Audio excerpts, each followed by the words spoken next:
Hello everyone.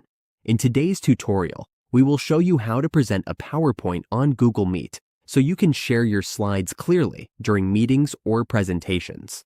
Whether we are presenting for work, school, or training, this method makes it easy to display our content to everyone.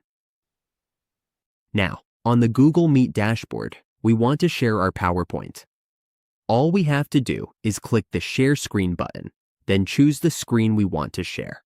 Here, we will select the application window and choose our PowerPoint file, then share it. As we can see, our PowerPoint is now visible on the screen. Once we open our PowerPoint, it will display for everyone in the meeting. Everyone will be able to see our PowerPoint on Google Meet. And that is how we present a PowerPoint on Google Meet in just a few simple steps. We are now ready to deliver our presentation smoothly and confidently.